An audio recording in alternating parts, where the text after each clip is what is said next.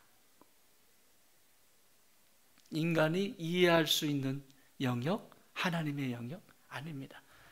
평생을 하나님을 알아가도 먼지 티끌만큼도 알지 못하고 갑니다, 우리는. 그러나 중요한 건 하나님은 뭐다? 사랑이시다. 그럼에도 불구하고 나를 사랑하시고 나를 지금도 기르고 계시고 나를 인도하고 계시고, 그러나 또 하나는 그분은 반드시 심판하신다. 그래서 나를 괴롭히고 나를 못되게 하고 그런 사람들이 있어도 참을 수 있는 것, 인내할 수 있는 것은 막연히 그냥 참고 기다리는 것이 아니라 심판을 누가 하신다? 하나님이 반드시 하신다. 그걸 믿기 때문에 참을 수 있고 기다릴 수 있는 거예요. 하나님의 두 가지 속성이에요. 가장 중요한, 언제든지 하나님은 돌아오면 그를 안으시고 또 용서하시고 또 용서하시는 사랑의 하나님. 그러나 반드시 하나님은 내 삶을 심판하신다. 그것까지 알아야 완벽한 복음입니다. 자, 오늘은 이름을 지을 수는 없지만 너에게 있어서 나는 내 이름은 뭐냐? 라고 묻는 이 질문에 이름을 지을 수 없지만 하나님이 하나님과 동행하면서 하나님이 이름을 부여해 주세요. 내가 이름을 지을 수 없지만 하나님이 그분과의 삶을 같이 살아가는 존재들에게 이름을, 이렇게 살고 난 다음에 이름을 부여해 주세요. 나는 너에게 있어서 이런 하나님이다. 오늘 많이 있는데 일부 때도 제가 절제를 많이 했어요. 그래서 오늘 하나씩 들여다보려고 합니다. 자, 미가서 6장 8절에 보면 이렇게 말씀합니다. 사람아 주께서 선한 것이 무엇임을 네게 보이셨나니. 저기 있습니다. 같이 읽습니다. 시작. 사람아 주께서 선한 것이 무엇임을 내게 보이셨나니 여호와께서 내게 구하시는 것은 오직 정의를 행하며 인자를 사랑하며 겸손하게 내 하나님과 함께 행하는 것이 아니냐. 아멘. 이게 구약의 황금률입니다. 성경이 다 중요하지만 구약의 성도가 이 땅을 살아가면서 가장 복된 삶이 뭔지를 가르쳐 주는 것이 구약의 미가서 6장 8절이고, 그 다음에 신약에는 마태복음 7장 12절인데 너 대접받고 싶으냐? 그러면 네가 그렇게 먼저 대접해. 그죠? 남편이 나한테 이렇게 하면 저 잘할 거예요. 저 사람이 나한테 이렇게 하면 잘할 거예요. 그건 황금률이 아닙니다. 정말 대접받고 싶으니, 네가 인정받고 싶으니, 그럼 네가 먼저 인정해야 돼. 네가 먼저 대접하면 돼. 이것이 신약의 황금률인데, 구약의 황금률은 세 가지로 얘기합니다. 저기 이렇게 얘기하죠. 뭐라고 해요? 사람아, 선한 것이 무엇임을 너에게 보이셨나니 여호와께서 너에게 구하시는 것, 하나님이 찾으시는 것, 그것은 첫 번째, 오직 정의를 행하며. 이건 뭐예요? 하나님의 뜻을 행하며. 여러분, 복된 인생이 누구냐면 하나님의 뜻을 알고 하나님의 뜻대로 살아가는 사람들입니다. 내 뜻대로 사는 게 아니고, 내가 원하는 대로 살아가는 것이 아니라 하나님의 뜻이 무엇인지를 상황 속에서, 사건 하나하나 속에서 묻는 거죠. 저도 이번에 이 과정을 겪으면서 누워서 여러 가지 생각을 했어요. 그런데 왜 이 교회에 평신도의 수장은 누구죠? 어디 가셨네? 쉬러 가셨나 봐요. 우리 이은하 장로님이 평신도의 수장. 평신도의 수장. 목사의 수장은 김현 목사님이 아니고 저예요. 왜 수장들을 잡아뜨렸을까? 고민을 하게 되죠. 나에게 있는 죄는 내가 하나님 앞에 가서 하나님 앞에 고백하고 토설하고 주님의 뜻을 구하고 갈 것입니다. 그러나 교회에 주신 메시지는 교회에서 들으셔야 합니다. 성도들에게 주신 메시지는 성도들이 들어야 합니다. 그것이 하나님의 뜻을 어떻게 하면 알 수 있을까? 우연한 일이 아니라 이런 일들 하나하나를 하나님의 뜻을 묻고, 어떻게 우리는, 어떻게 나는, 어떻게 우리 교회는, 이런 질문들을 하셔야 됩니다. 두 번째, 인자를 사랑하며. 누구를 사랑하며? 사랑하는 여러분, 이 세상의 모든 사람들은 존귀한 사람들입니다. 어느 누구도 함부로 대접받을 사람이 있을 수 없습니다. 몸이 불편하든 가난하든, 그리고 세상에서 누구도 알아주지 않는다라고 하는 그 모든 사람들에 이르기까지 하나님의 형상대로 지음받은 모든 사람들은 귀한 사람들입니다. 왜 우리에게 주변에 가난한 사람을 두셨어요? 뭐 하라고요? 도우라고요. 선한 일 하라고요. 신명기에서 말씀하시잖아요. 내가 너희에게 가난한 자를 둔 것, 또 장애자를 둔 것, 약한 자를 둔 이유는 너희들로 하여금 선한 일을 할 수 있도록 내가 너희에게 기회를 주는 것이라고 명확하게 말씀하시잖아요. 그것이 인자를 사랑하는 것입니다. 나보다 조금 부족하면 함부로 하고, 뭐가 좀 떨어지면 함부로 하고, 내가 판단해버리고, 대접받을 수 없습니다. 고스란히 나에게로 돌아옵니다. 그러면 나보다 좀 나은 사람한테는 깎아내리고 막 무슨 행복하겠어요, 그게. 세 번째, 겸손하게 내 하나님과 함께 행하는 것. 따라합시다. 겸손하게 하나님과 동행하는 것. 하나님과 같이 걸으려면요, 온유하고 겸손해야 돼요. 하나님과 동행한다는 게 뭘까요? 보이지도 않는 하나님, 무슨 동행을 혼자 신령해가지고 하늘에서 안개가 막 내려와가지고 용구 야우 나는 너하고 동행하고 싶다우 다우 이런 얘기를 들으면서 가야 되는 건가요? 하나님과 함께 동행한다는 것은 저 앞에 인자를 사랑하며가 연결이 되어 있습니다. 내 옆에 있는 사람을 사랑하십니까? 내 배우자를 사랑하십니까? 정말이십니까? 내 식대로 사랑하지 말고 내 주변에 있는 성도들을 사랑하십니까? 요즘 이 시대는요, 전부 역할만 남았습니다. 도리, 역할이에요, 역할. 근데 이게 교회 속에도 들어와가지고, 교회는 여러분 사랑의 공동체잖아요, 그죠? 하나님의 사랑에 녹아져서 그 사랑 먹으면서 무럭무럭 영적으로 성장하고, 삶도 지경이 넓어지고, 그리고 내가 어느 곳에 있든지 그 풍요로움으로 복된 삶을 살아가는 것이 하나님의 목적인데, 교회 역시도 역할로 남아있어요, 역할. 나는 했어. 나 그거 했어. 하고 안 하는 것이 중요한 게 아니라 내가 어떻게 존재로 그를 만난 얘기죠. 그 사역에 어떤 존재로 감으로 내가 거기에 있었냐는 얘기죠. 존재로, 살아있는 존재로, 생명으로. 역할은 종이 쪽지와 같습니다. 그리고 능력도 나타나지 않습니다. 그것을 이 세 가지를 얘기해요. 그러려면 하나님의 피조물인 이들을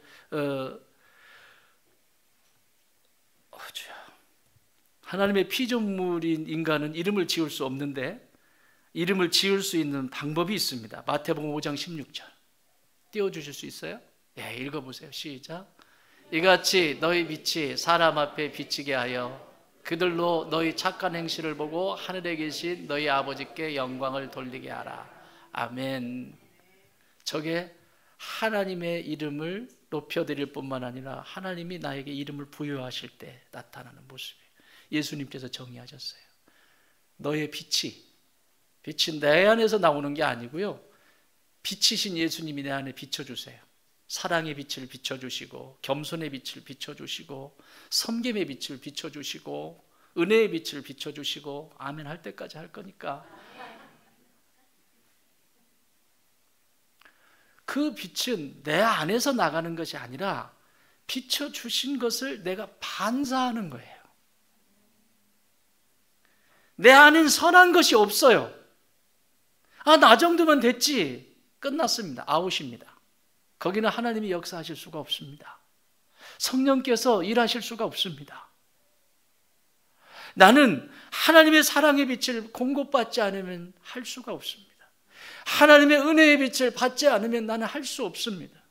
예수님이 나를 섬기신 것처럼 그 섬김의 빛을 내가 받지 않고는 누구도 섬길 수 없습니다.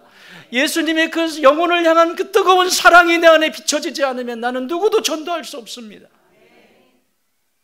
그래서 비춰지는 거예요. 그래서 하나님이 이름을 붙여주시는 거예요. 저런 사람을 통해서. 자, 그러면 오늘 이 이름을 좀 살펴보겠습니다. 호랑이는 죽어서? 어떻게 이렇게 잘하세요? 호랑이는 죽어서? 사람은 죽어서? 이름 남기고 싶으세요? 성도는 죽어서? 뭐 남기고 갈래요? 오늘 이 이름을 남기고 가세요. 오늘부터 오늘 다음 주에 걸쳐서 오늘부터 시작되는 이 이름을 이 땅에 남기고 가세요. 많이 있지만 그 중에서 추려서 조금만 했어요. 자, 첫 번째 이름. 성도는 이 이름을 남기고 가야 합니다. 이사야서 32장 1절 2절 같이 읽습니다. 시작. 보라, 장차 한 왕이 공의로 통치할 것이요 방백들이 정의로 다스릴 것이며 또 그 사람은 광풍을 피하는 곳, 폭우를 가리는 곳 같을 것이며 마른 땅에 냇물 같을 것이며 곤비한 땅에 큰 바위 그늘을 같으리니. 아멘. 여기 보라, 장차 한 왕이 공의로 통치할 것이요. 이사야가 살았던 그 시대는 수없이 많은 왕들이, 특히 이사야가 예언할 때는 북이스라엘이 멸망하는 시기고 남유다도 위태위태하는 시기. 왕들은 있지만 힘을 쓰지 못하는 시대였습니다. 오히려 왕들은 폭군으로 변해 있었고, 이런 시대에 진정한 왕이 있다라고 선포합니다. 보라, 장차 한 왕이 공의로 통치할 것이요. 누구를 얘기할까요? 예수 그리스도를 얘기하는 겁니다. 지금 있는 이 왕이 진짜가 아니라 진짜 왕이 오신다. 진짜 왕이 오신다. 여러분, 이 이야기를 하는 것 때문에, 이것을 선포한 것 때문에 이사야는 전승에 의하면 가장 오래 산 왕이 누구죠? 남유다의 왕 중에서? 이런 때는 빨리빨리 얘기를 해 주셔야. 누구죠? 참 오래, 므낫세. 몇 년? 55년. 징글맞게 왕 노릇했어요. 근데 못된 짓은 제일 많이 했어요. 생각해 봐야 돼요. 오래오래 살고 못된 짓 하는 것 하나님이 기회 주시는 건데, 자기 오래 산다고, 자기 왕 노릇 오래 한다고 그거 가지고 쓰면 되겠어요? 그 얘기는 아니니까. 어쨌든 그 므낫세에 의해서, 전승에 의하면 톱으로 반을 쫙 산 사람을 켜버려요. 그게 이사야가 마지막 모습이에요. 이것 때문에. 이 이름은 무슨 이름이냐? 여호와 멜렉. 따라해 봅시다. 여호와 멜렉. 이렇게 얻어낸 이름이에요. 여호와 그분만이 나의 왕이시다. 내 인생에 있어서 어느 주인도 없다. 나의 삶의 전 존재를 다 털어서 여호와 이분만이 왕이시다. 지금 내 눈에 보이는 왕이라고 하는 이 세상의 모든 것들을 다 통틀어서 가져온다 할지라도 여호와 그분만이 왕이시다. 그렇게 얻어낸 이름이 여호와 멜렉이에요. 사무엘상 17장에 가면 골리앗과 싸우는 장면이 나옵니다. 누가요? 어떤 다윗이요? 어른이에요? 소년이에요? 여러분, 우리는 그냥 읽고 지나갈 내용이 아닙니다. 그게 목숨을 건 겁니다. 어떻게 그 거구 그리고 군사 훈련되어져 있는 그 용맹스러운 골리앗을 이길 수 있겠습니까? 그런데 이 소년 다윗이 이 여호와 멜렉의 그 왕이신 하나님만 철저하게 의지하고 갑니다. 그리고 뭐라고 얘기하냐면 이렇게 얘기합니다. 17장 45절 다윗이 읽어주세요. 시작. 다윗이 블레셋 사람에게 이르되 너는 칼과 창과 단창으로 내게 나오거니와 나는 만군의 여호와의 이름 곧 내가 모욕하는 이스라엘 군대의 하나님의 이름으로 내게 나아가노라. 아멘. 무슨 이름이요? 만군의 여호와의 이름. 만군의 여호와의 이름. 여호와 제바오트. 여호와 멜렉과 여호와 제바오트는 뗄래야 뗄 수가 없습니다. 만군의 하나님, 이 이름의 뜻은 여호와는 만군의 하나님이시다. 지금 내가 전쟁에 나가지만 나 혼자 있는 것이 아니라, 지금 이 골리앗 앞에 있지만 나 혼자 있는 것이 아니라 나와 함께 하시는 만군의 하나님, 모든 군대를 다스리시는, 통치하시는 만왕의 왕 되신 그분이 나와 함께 하신다. 여러분, 골리앗보다 더 강한 무언가가 여러분을 괴롭히는 게 있습니까? 여호와 멜렉, 여호와 제바오트. 반드시 이기게 하십니다. 이것이 왕으로서 하나님의 이름을 다윗도 자신의 목숨을 내놓고 얻어낸 이름, 이사야도 자신의 목숨을 내놓고 얻어낸 이름 여호와 멜렉, 다윗도 자신의 목숨을 내어놓고 얻은 여호와 제바오트 이름들이에요.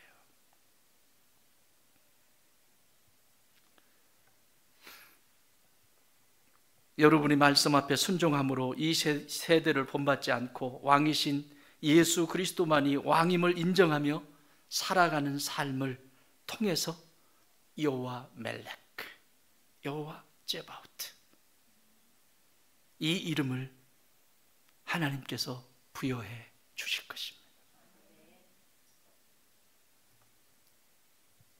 여러분에게 예수 그리스도가 왕이십니까? 예수님만이 내 인생의 지금 이 문제를 해결하실 것 믿으십니까? 두 번째는 예레미야 23장 6절에 나와 있습니다. 예레미야 23장 6절 같이 읽습니다. 시작. 그의 날에 유다는 구원을 받겠고 이스라엘은 평안히 살 것이며 그의 이름은 여호와 우리의 공이라 일컬음을 받으리라. 아멘. 이사야 선지자 200년 후에 남쪽 유다가 멸망하는 그 시기에 예레미야는 눈물을 흘리면서 말합니다. 하나님 말씀을 좀 들으십시오. 70년만 바벨론에 가서 사십시오. 그것이 하나님의 말씀입니다. 그 말씀을 들으십시오. 듣질 않습니다.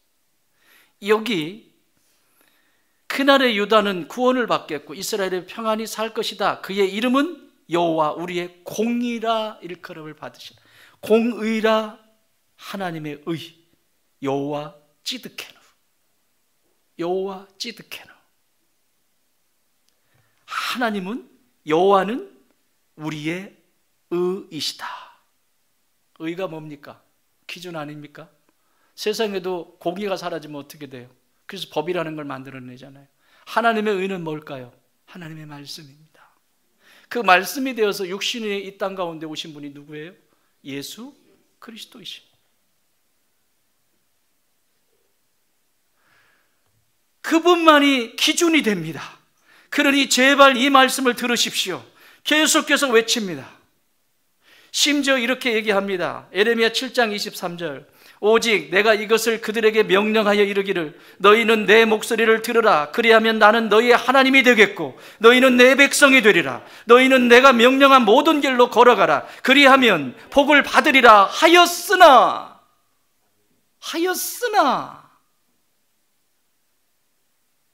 했다는 거예요? 안 했다는 거예요? 안 했다는 거예요. 이렇게 복을 주겠다고 하였으나, 말 안 들었다는 얘기죠. 하였으나 그 다음 24절, 그들이 순종하지 아니하며 귀를 기울이지도 아니하고 자신들의 악한 마음에 깨와 악한 대로 행하여 그들을 내게로 돌리고 그 얼굴을 향하지 아니하였으며. 그 등을 어떻게 했다고요? 여러분, 사람이 등 돌리면 참 정말 등을 돌려보세요. 모습으로도 등을 돌리고 심리적으로도 등을 돌리고 영적으로 등을 돌리고, 이거는 답이 안 나옵니다. 25절, 너희 조상들이 애굽 땅에서 나온 날부터 오늘까지 내가 내 종 선지자들을 너희에게 보내되 끊임없이 보내었으나 너희가 나에게 순종하지 아니하며 귀를 기울이지도 아니하고 목을 굳게 하여 너희 조상들보다 악을 더 행하였느니라. 이렇게 예언하는 에레미야를 진흙구덩이에 집어넣고 짓밟고 그 떼양볕에 삐죽삐죽 진흙과 함께 살과 진흙이 뭉쳐서 그냥 굳어져 버린 이 상태로 떼양볕에서 그냥 놔. 사랑하는 여러분, 예레미야는 하나님만이 나의 의가 되시고 기준이 되시고 하나님의 말씀만이 내 생명이 된다라고, 그리고 이스라엘의 생명이 된다라고 외쳤을 뿐인데 그들은 받지 않습니다.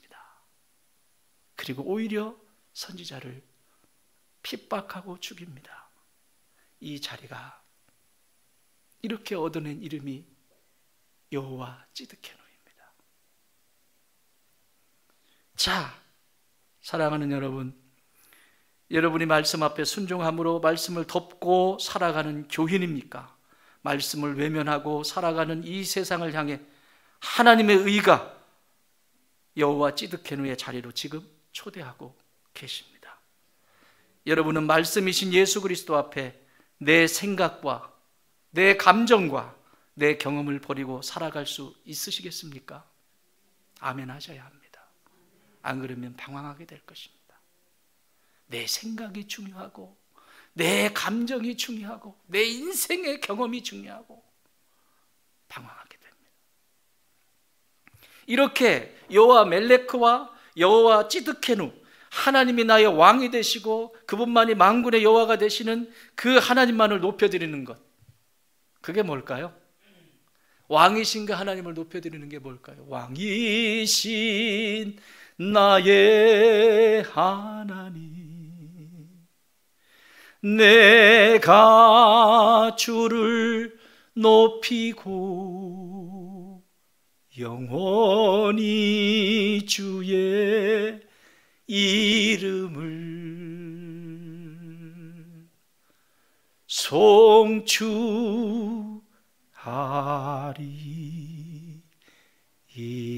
송축하리이다.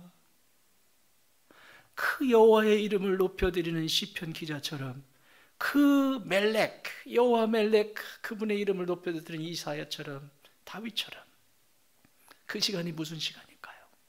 여호와의 말씀만이 내 삶의 기준이 되고 그 말씀이 임하는 곳에 내 삶에 계속해서 역동적으로 나를 바꾸실 것이고, 이 세상을 살아가지만, 땅을 딛고 살지만 하늘의 소망을 두고 오늘 내 삶을 어디에 들여야 될지, 어디에 투자해야 할지 알게 하시는 여호와 찌드케노. 그 시간이 어떤 시간일까요? 예배의 시간입니다. 그래서 세 번째, 사사기 6장 24절, 기드온이 여호와를 위하여 거기서 제단을 쌓고 그것을 여호와 샬롬이라고 하였더라. 그것이 오늘까지 아비에셀 사람에게 속한 오브라에 있더라. 여호와 샬롬, 그냥 얻어낸 이름 아닙니다. 미디안의 공격 앞에서 숨어서 그냥 전전긍긍하면서 그냥 그거 자기 것 이거 지키겠다고 이런 이에게 하나님이 찾아오셨어요. 이 시대는 왕도 없고 하나님의 말씀도 없는 사사시대입니다. 다시 말하면 여호와 멜렉, 여호와 찌드케누, 여호와 째바우트, 그 안에 살지 않는 시대에 기드온이라고 하는 한 사람에게 찾아오셨습니다. 그리고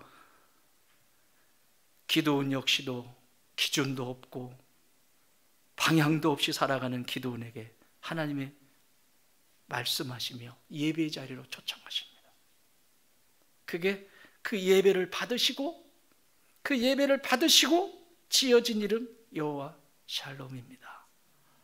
여러분 안에 평강이 있기를 원하십니까? 왜 매일매일 살아가는데 내 안에 평안함이 없을까? 왜 평강이 없을까? 간단합니다. 예배를 온전히 드리지 않았기 때문에 그래요. 연락되는 예배가 아니기 때문에 그래요. 예배는 왕이신 그 하나님을 마음껏 높여드리는 시간이고, 그리고 그분이 말씀하시면 내가 어떤 대가를 치르고서라도 그 말씀에 순종하겠습니다 라고 하는 기드온과 같은 그 한 사람 한 사람이 모여있는 곳이 예배의 자리입니다. 자리에 앉아있기 때문에 예배가 아닙니다. 그 예배를 통해서 하나님은 우리에게 복의 복을 더하십니다. 공부를 하는 학생에게는 지혜를 주실 것이고, 사업을 하는 이들에게는 그 사업장이 열리게 될 것이고, 그리고 사람과의 관계 속에서 이루어진 이들에게는 하나님이 풍요로움을 더하셔서 그 역사를 만들어 가시는 분이십니다. 이것이 여호와 샬롬이에요. 여러분, 샬롬이라고 하는 것은 제 자리로 온다는 얘기예요. 특히 믿음의 여정을 걸어가는 저와 여러분에게 있어서 제 자리는 어디겠습니까? 하나님의 이름을 높여드리는 예배의 자리입니다. 이거는 여러분, 교회에 가장 중요한 두 가지가 있다고 그랬죠? 교회가 있어야 되는 이유, 첫 번째 예배, 두 번째 선교. 두 가지인데, 영원히 우리가 이 세상에서, 아니 주님이 이 땅에 오셔가지고 세상 마지막 종말이 되어도 영원히 이어지는 것이 뭐죠? 그때도 선교할까요? 그때도 전도할까요? 영원히 이어지는 것이 예배입니다. 그래서 요한계시록에서 이 예배에 대해서 그렇게 강조하는 거예요. 영원히 하나님 나라에서 하나님을 예배드리는 거예요. 그래서 그 안에서 그 풍요로움을 누리는 거예요. 여러분, 예배를 드리면서 감격적인 예배를 드리시잖아요. 왜 그러세요? 한 번도 그런 적이 없는 것처럼. 그 예배의 감격을 찾지 못하면 빨리 회복하셔야 됩니다. 예배의 감격이 없으면 그건 저주입니다. 그건 하나님의 복을 누릴 수가 없습니다. 때를 쓰세요. 안 되면 하나님, 예배의 감격을 찾을 수 있도록 여호와 멜렉, 그 왕임을 인정하게 하여 주시고, 오늘도 주님이 말씀하시면 내 생각, 내 감정, 내 인생의 경험 다 내려놓고 그 말씀에 순종하기로 결정합니다. 어떤 대가를 치르고서라도 순종하겠습니다. 그런 이들에게 하나님이 계속해서 말씀하시고 인도하시고 역사하시는 거예요. 따라합시다. 내가 하나님의 말씀 앞에 순종하면 내 삶은 하나님이 책임지신다. 여러분, 주부에 나와 있는 내용이에요. 주부에 나와 있는 얘기예요. 이 예배가 살아납니다. 그래서 예배는 하나님이 나의 왕이심을 인정하고 말씀 앞에 순종하기로 결정한 사람, 그래서 여호와 샬롬의 역사가 일어나는 거예요. 여호와 멜렉, 여호와 째바우트, 여호와 찌드케는, 그 예배가 여호와 샬롬으로 완성이 됩니다. 말씀 정리합니다. 여러분이 여호와 하나님만이 왕이심을 믿으십니까? 말씀 앞에 순종함으로 준비된 예배자가 되도록 샬롬의 자리로 나가기를 원하십니까? 그렇다면 이 질문에 답하셔야 됩니다. 여러분은 예배자입니까? 이 예배의 참여자입니까? 아니면 관종자입니까? 기도하시겠습니다. 하나님 아버지, 예배는 내 목숨을 걸 수 있는 자리입니다. 매주 매 시간 돌아온다고 하여 습관처럼 하지 않게 하여 주시고, 매번 드려지는 모든 예배가 여호와 샬롬의 역사가 일어나도록 여호와 멜레크, 여호와 제바오트, 여호와 찌드케누, 그 이름을 부여받는 믿음의 백성들이 되게 하셔서 예배의 자리에서 여호와 샬롬, 이 이름을 부여받게 하여 주시옵소서. 이제는 우리 주님 예수 그리스도의 은혜와 우리 하나님 아버지의 그 크신 사랑하심과 성령님의 역사하시고 교통하시고 함께 하심이 주님 예배자로 살길 원합니다. 그래서 주님께로부터 주시는 그 이름을 공급받기를 원합니다. 기도하는 주의 자녀들 머리머리 위에 이제로부터 영원토록 함께 계실지어다. 아멘.